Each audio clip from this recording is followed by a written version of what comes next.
চতুর্থ শ্রেণী, বিষয় গণিত, অনুশীলনী ৩, গুণ, পৃষ্ঠা ৪৩। ৬ নং সমস্যার সমাধান। তোমার কাছে ১০০টি ১০০ টাকার নোট রয়েছে। তোমার কাছে মোট কত টাকা রয়েছে? ১০০টি ১০০ টাকার নোট। তাহলে আমরা এটা কিভাবে করব? আগে আমরা লিখব যে একটি ১০০ টাকার নোট। যদি একটি ১০০ টাকার নোট বের করতে পারি তাহলে আমরা সহজেই ১০০টি ১০০ টাকার নোট বের করতে পারবো ইনশাআল্লাহ। তাই আমি লিখেছি একটি ১০০ টাকার নোট সমান, আমরা যদি একটি ১০০ টাকার নোট নেই তাহলে হবে ১০০ টাকা। তাই লিখেছি একটি ১০০ টাকার নোট সমান ১০০ টাকা। যদি একটি ১০০ টাকার নোট হয় তাহলে ১০০, যদি দুইটি ১০০ টাকার নোট হয় তাহলে ২০০, যদি তিনটি ১০০ টাকার নোট হয় তাহলে ৩০০। একটি ১০০ টাকার নোট সমান ১০০ টাকা। সুতরাং এই যে ১০০টি, তাই লিখলাম ১০০টি ১০০ টাকার নোট সমান, একটি ১০০ টাকার নোট যত টাকা হবে তার থেকে ১০০টি ১০০ টাকার নোট এর পরিমাণ কি হবে? বেশি হবে। বেশি হলে গুণ করতে হবে। আর সহজে বোঝার কৌশল হচ্ছে উপরে ১ থাকলে গুণ হবে আর নিচে ১ থাকলে ভাগ হবে। এটা হচ্ছে সহজে বোঝার কৌশল। তাই আমি লিখেছি ১০০ গুণ এই যে ১০০, তারপর টাকা। এই গুণ খুবই সহজ, কারণ এখানে শুধু শূন্য শূন্য আছে আর এখানে ১ আর ১ আছে। ১ একে ১, আর যদি পরেরগুলো শূন্য থাকে তাহলে শূন্য গণনা করে লিখতে হবে। আবার বলছি ১ একে ১, শূন্য আছে একটি, দুইটি, তিনটি, চারটি, তাই লেখা হলো একটি, দুইটি, তিনটি, চারটি শূন্য। অর্থাৎ ১০০ গুণ ১০০ সমান ১০,০০০ টাকা। উত্তর, আমার কাছে মোট ১০,০০০ টাকা রয়েছে। উত্তর হচ্ছে আমার কাছে মোট ১০,০০০ টাকা রয়েছে। ৭ নং সমস্যার সমাধান। ৩৭টি বক্সের প্রতিটিতে ৫০০টি করে ক্রিকেট ম্যাচের টিকিট রয়েছে। আবার বলছি ৩৭টি বক্সের প্রতিটিতে ৫০০টি করে ক্রিকেট ম্যাচের টিকিট রয়েছে। বাক্সগুলোতে মোট কতটি টিকিট রয়েছে?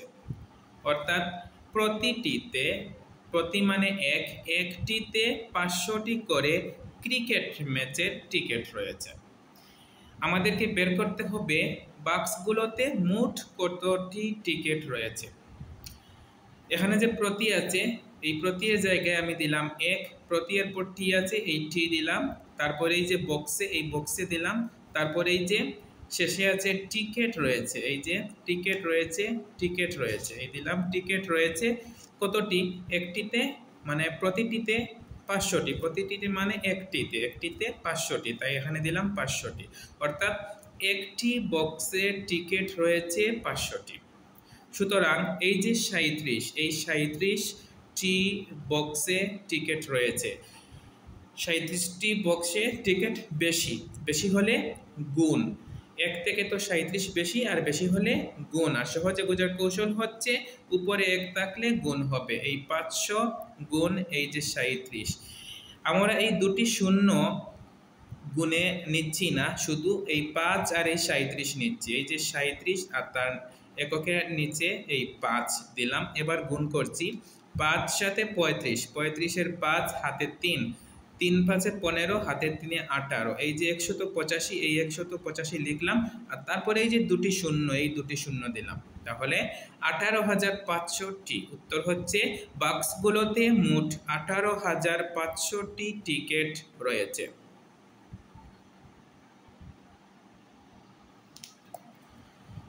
৮ নং সমস্যার সমাধান। রহিমা সেলাই করে ১২৫ টাকা উপার্জন করেন। তিনি ২৫ দিনে কত টাকা উপার্জন করেন? এই যে ১২৫ টাকা, এটা তিনি কিভাবে উপার্জন করেন? সেলাই করে উপার্জন করেন। অর্থাৎ রহিমা সেলাই করে ১২৫ টাকা উপার্জন করেন।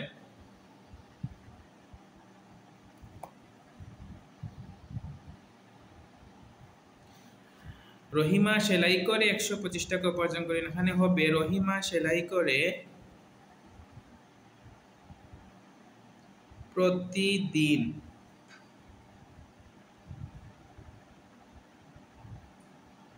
প্রতিদিন 125 টাকা উপার্জন করেন। প্রতি মানে এক, তাহলে লিখব রহিমা, প্রতি এর জায়গায় লিখব এক, তারপর দিনের জায়গায় লিখব দিনে। রহিমা এক দিনে উপার্জন করেন 125 টাকা, তাই লিখলাম রহিমা এক দিনে উপার্জন করেন 125 টাকা। সুতরাং এই যে 25 দিনে, এই 25 দিনে উপার্জন করেন, আমাদেরকে বলা হয়েছে তিনি 25 দিনে কত টাকা উপার্জন করেন, তাই লিখলাম 25 দিনে। রহিমা 25 দিনে উপার্জন করেন। একদিনে যদি তিনি 125 টাকা উপার্জন করেন, তাহলে 25 দিনে আরো বেশি উপার্জন করবেন, তাই গুণ হবে। আর সহজে বোঝার কৌশল হচ্ছে উপরে এক থাকলে গুণ হবে। 125 গুণ এই যে 25, তারপর টাকা। এবার 125 আর 25 গুণ করতে হবে। 125 গুণ 25 আমরা রাফ একটু দেখে নেই। প্রথমে 5 দিয়ে, 5 5 এ 25, 25 এর 5 হাতে 2, 5 দুগুণে 10, হাতের 2 এ 12, 12 এর 2 হাতে 1, 5 একে 5 হাতে রেখে 6, এই যে 6। আবার বলছি 5 5 এ 25, 25 এর 5 হাতে 2, 5 দুগুণে 10, হাতের 2 এ 12, 12 এর 2 হাতে 1, 5 একে 5 হাতে রেখে 6। এক ঘর শেষ হলো, তাই একটি শূন্য দিলাম। তারপর 2 দিয়ে, 5 দুগুণে 10, 10 এর 0 হাতে 1, 2 দুগুণে 4 হাতে রেখে 5, 2 একে 2।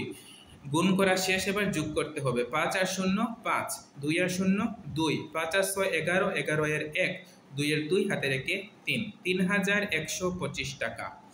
তাহলে উত্তর হচ্ছে রহিমা 25 দিনে 3125 টাকা উপার্জন করেন।